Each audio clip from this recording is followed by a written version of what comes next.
My dear students, हम lesson number 9 जो पढ़ रहे हैं, the bond of love.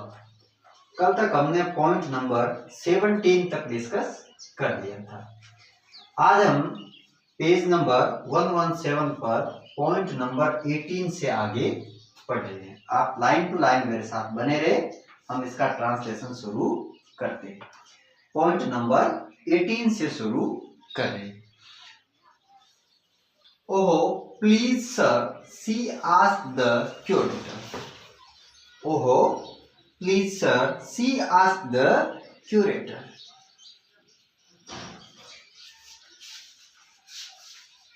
May I have my Baba back? उसने उस क्यूरेटर से या चिड़ियाघर के अध्यक्ष से पूछा। यहाँ सी किसके लिए यूज हो रहा है? सी यहाँ जो राइटर की पत्नी या जो पहले से ब्रूनो या बाबा को जिस महिला ने और उसके पति देव ने उस चिड़ियाघर में ब्रूनो को या बाबा को जो भेजा था, उसकी जो पुरानी वो मालकिन है, उसके लिए यूज हो रहा है। ठीक है। सी आस्क्ड द क्यूरेटर, उसने चिड़ियाघर के अध्यक्ष से पूछा, may I have my baba back? क्या मैं अपने बाबा को वापस ले सकती हूँ? हैव पोजीशन के लिए, रखना के लिए यूज हो रहा है। और मे हम अच्छी तरीके से जानते हैं कि क्या है। मे एक मॉडल है जो परमिशन या अनुमति के लिए यूज होती है। तो उसने चिड़ियाघर के अध्यक्ष से कहा, ओह श्रीमान, कृपया क्या मैं अपने बाबा को वापस ले सकती हूँ? Hesitantly he answered, चिड़ियाघर के अध्यक्ष ने हिचकिचाहट के साथ उत्तर दिया, madam, he belongs to the zoo and is government property now. Madam, अब वह चिड़ियाघर का है और अब सरकार की संपत्ति है। किसकी प्रॉपर्टी है? सरकार की संपत्ति है। I cannot give away government property. मैं सरकार की संपत्ति नहीं दे सकता हूँ। कैन नॉट का यूज किया है और हमने पहले डिस्कस किया था कि कैन नॉट का प्रयोग जब हम करते हैं तो आप चाहे तो इस कैन नॉट ऐसे लिख सकते हैं, ये इसका प्रयोग सही है। और हम चाहे तो इसे कांट, CAN अपॉस्ट्रोफ T ऐसे भी लिख सकते हैं, ये भी सही है। लेकिन इसे कभी भी कैन नॉट ऐसे नहीं लिखा जाता। ये इसका यूज क्या है? गलत है, ध्यान रखना। ये दोनों सही है। और यहाँ सेंटेंस में लिखा है, I can not give away government property. मैं सरकार की संपत्ति को नहीं दे सकता हूँ। आई कैन नॉट, ऊपर वाले सेंटेंस में मे का प्रयोग और यहाँ नीचे कैन का प्रयोग से क्या बना है? Can not. तो सकना के अर्थ में इसका प्रयोग यूज हो रहा है कैन का, और ये नेगेटिव सेंटेंस बन रहा है तो कैन नॉट का उपयोग हो रहा है।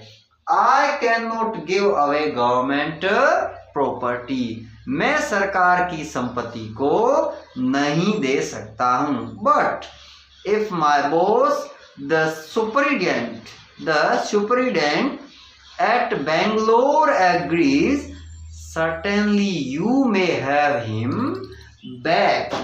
लेकिन यदि मेरा बॉस जो बेंगलोर में नियुक्त अधीक्षक है वो इस बात से सहमत हो जाते हैं तो निश्चित रूप से आप बाबा को वापस ले सकते हैं।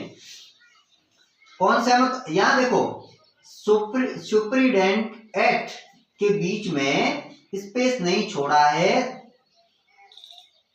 भूलवश इसको साथ साथ में लिख दिया है, क्योंकि सुपरिटेंडेंट की स्पेलिंग होती है SUPERINTENDENT। मैंने बोर्ड पे लिखी है। इसके बाद में एट प्रीपोजिशन का प्रयोग है। इसको भूलवश जो साथ में लिख दिया गया है, तो आप इसे एट को अलग कर दे, ठीक है ना। ये दोनों अलग अलग है, एट जो प्रीपोजिशन है।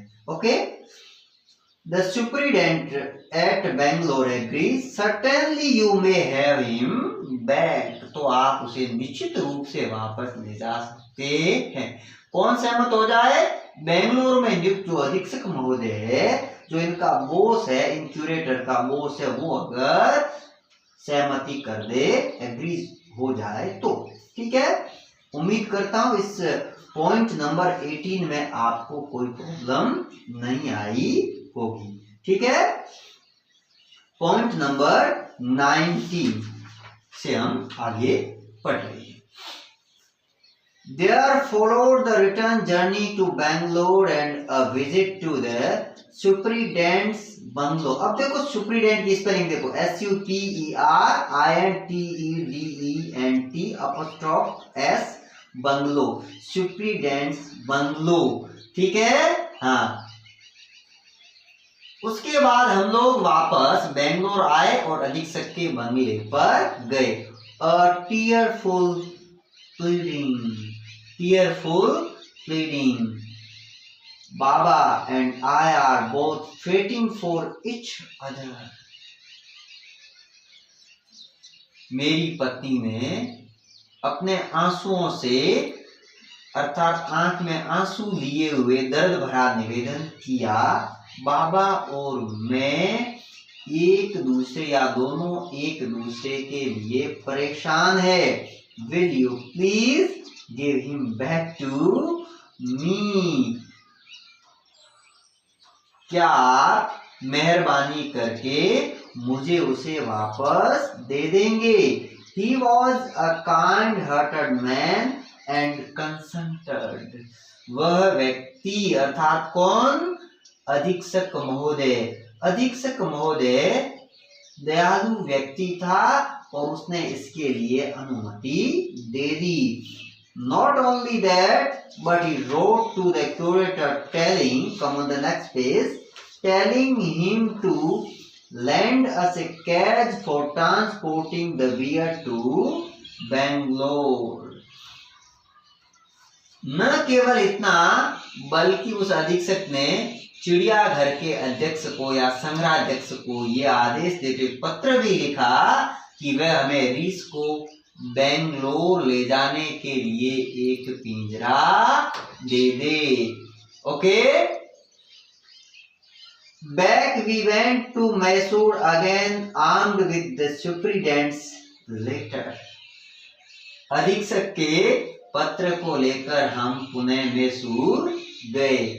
Baba was driven into a small carriage and hoisted on top of the car. बाबा को एक छोटे पिंजरे में ले जाया गया और कार की छत पर चढ़ा दिया गया। होइस्ट का मतलब होता फहराना, ऊपर ले जाना के लिए या वर्ब यूज हो रही है। The cage was tied securely and a slow and careful return journey to Bangalore was accomplished. और पिंजरे को कसकर बांध दिया गया और पुनः बेंगलोर की एक धीमी और सावधानी पूर्वक यात्रा पूरी की गई। तो बाबा को वापस से बेंगलोर ले जाया गया, ठीक है। या जो ड्राइव की पास्ट पार्टिसिपल फॉर्म है, drive, drove, driven, drive, drove, drive, ठीक है। ड्राइव की तीन जो हम फॉर्म जनरली जो पढ़ते हैं, वर्ब की तीन फॉर्म पढ़ते हैं, first form, second form, third form का जो अपना ट्रेंड रहता है, उसमें फर्स्ट फॉर्म ड्राइव है और इसी ड्राइव से वर्ड बनता है ड्राइवर। कौन सा वर्ड बनता है? ड्राइवर। ड्राइव से वर्ड बनता है ड्राइवर और ड्राइव की सेकंड फॉर्म ड्रो कई बार एग्जाम में पूछी गई। ड्राइव, ड्रो, ड्राइवन, ठीक है। Drive first form is drive and second form is drove and third form is driven. First form कई बार एग्जाम में पूछी हुई है, ठीक है। तो इस फॉर्म को आप अच्छी तरीके से याद कर लें। ड्राइव की पास्ट फॉर्म कई बार एग्जाम में पूछी गई है, तो इसे याद कर लें। Drive, draw, driven. Driven past participle अर्थात वर्ब की थर्ड फॉर्म है। ठीक है, नेक्स्ट हम अगले पॉइंट को डिस्कस कर रहे हैं, अगले पॉइंट को पढ़ रहे हैं। Once home, a squad of coolies were engaged for special work in our compound. Compound का मतलब है परिसर, ठीक है ना। कंपाउंड, कंपाउंड का अर्थ है परिसर। तो यहाँ इस बात का जिक्र हो रहा है कि घर पहुंचते ही एक बार पुनः कुलियों का एक दल हमारे आंगन में विशेष कार्य पर लगाया गया। And island was made for Baba. Island का अर्थ होता है डीप। आइलैंड, आइलैंड प्रोनाउंसिएशन क्या है? Island, ISLAND। आइलैंड का अर्थ होता है deep. An island was made for baba. और मेड वर्ब यूज हो रही है जो मेक की पास्ट पार्टिसिपल फॉर्म है। ठीक है, make, made, made, make, made, made. First form is make और मैक का अर्थ होता है बनाना या निर्माण करना। Make is a verb, make is a verb, बनाना या निर्माण करना। और इसकी सेकंड फॉर्म है made, MAD। And third form is also made, make, made, made. ठीक है ना, हम कई बार पढ़ते हैं मेड इन इंडिया, ठीक है ना। और आजकल तो हो गया कि मेक इन इंडिया, भारत में बनाओ। ठीक है, और ये मेड जो है सेकंड फॉर्म और ये मेड थर्ड फॉर्म, अर्थात सेकंड और थर्ड फॉर्म दोनों एक जैसी ही है।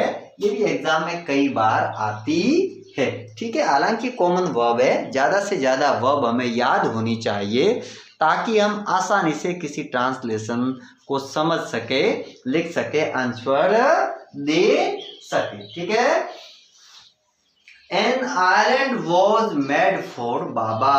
बाबा के लिए एक द्वीप बनाया गया।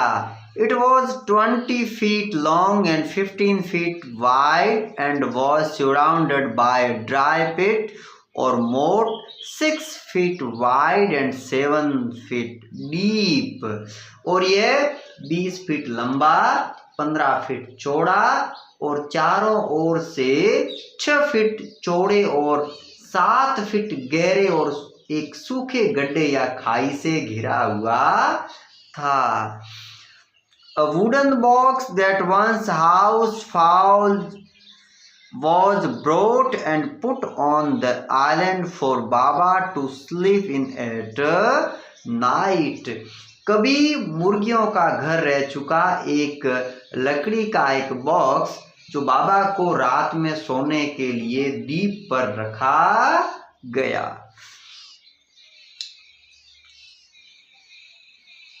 Straw was placed inside to keep him warm and his baby, the gnarled stump along with his gun, the piece of bamboo, both of which had been sentimentally preserved since he had been sent away to the zoo, were put back for him to play with।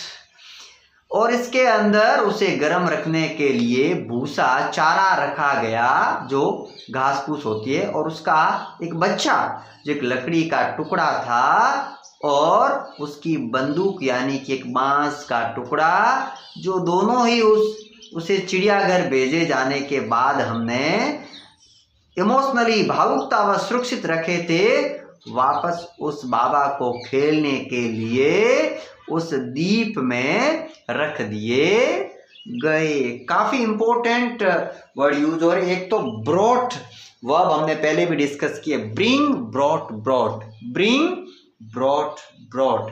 Bring का अर्थ होता है लाना और इसकी second और third form है brought, bring, brought, brought. Buy, bought, bought, buy, bought, bought होता है, ब्रिंग, ब्रॉट, ब्रॉट होता है। ये भी कॉमन वर्ब है और एग्जाम की दृष्टि से बहुत ज्यादा इंपॉर्टेंट है, कई बार एग्जाम में पूछी भी गई है। ठीक है, तो इन्हें भी हमें साथ साथ में याद कर लेना है। और बोर्ड पे जो भी मैंने वर्ड लिखे, एक तो सुपरिटेंडेंट, अधीक्षक, और अपनी ये जो वर्ब है फर्स्ट फॉर्म, सॉरी मैंने भूलवश यहाँ टी कर दिया, L-E-N-D है, L-E-N-D, land, land, land, land का अर्थ होता है उधार देना। ये बोरो, B-O-R-R-O-W, बोरो, और बोरो की सेकंड फॉर्म बोरो, बोरो, ठीक है। और इसी से बनता है बोरोअर, क्या बनता है, बोरोअर, जो होता है कर्जदार, इससे नाउन बनता है, इस वर्ब से नाउन बनती है बोरोअर, ठीक है। और ड्राइव की फॉर्म ड्राइव, ड्रॉ, ड्राइवन, ठीक है। लैंड की एंटोनिम वर्ब जो कई बार एग्जाम में पूछी जाती है, लैंड का अर्थ होता है उधार देना, और बोरो का अर्थ होता है उधार लेना, लैंड, लैंड, लैंड। बोरो, बोरो, बोरो रेगुलर वर्ब है, और इसी बोरो से बनता है बोरोअर, और इसी लैंड से बनता है लैंडर, उधार देने वाला, ठीक है। मैक, मैक, मैड, काफी इंपॉर्टेंट वर्ब हमने डिस्कस की है। और अगले जो पॉइंट और इसकी जो ग्रामर की जो टर्म होगी वो हम नेक्स्ट वीडियो में पढ़ेंगे। आप नियमित रूप से वीडियोस देखते रहे, मेरे साथ बने रहे। Thank you.